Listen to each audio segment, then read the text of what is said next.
véritable pilier du patrimoine français, Charles Trenet nous a quittés le 19 février 2001 à l'âge de 87 ans. En poussant son dernier souffle, le fou chantant avait laissé derrière lui près de 700 titres, dont les légendaires Y'a de la joie ou La mer, ainsi que des millions d'euros, dont les droits continuent à être alimentés, jusqu'à 70 ans après sa mort, en raison de ses droits d'auteur. En ce qui concerne la personne qui hérite de cette fortune, en revanche, les choses ne sont pas si roses. 2 ans avant de mourir, en 1999, l'artiste avait rédigé un Nouveau Testament dans lequel il rayait ses proches, sa demi-sœur Lucienne et son neveu Vulfran pour leur préféré Georges Lassidi.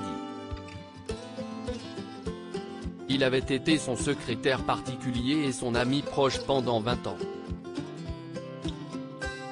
Voilà qu'il s'est retrouvé héritier unique de Charles Trenet à l'âge de 40 ans, empochant un somme immense au passage. Évidemment, cette décision n'avait pas été du goût de tout le monde, encore moins de celui de la famille du chanteur. Pour leur défense, Lucienne et Vulfran Trenet affirmaient, sans preuve selon la justice, que ce testament avait été dicté sous la contrainte.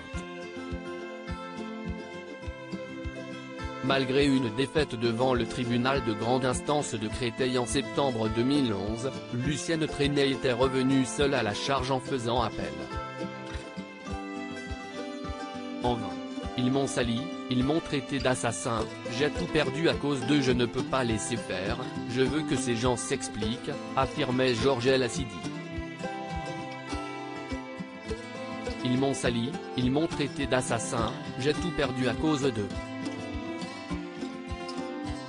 L'ancien secrétaire particulier de Charles Trenet n'avait d'ailleurs pas tant profité que ça de la somme colossale dont il avait hérité.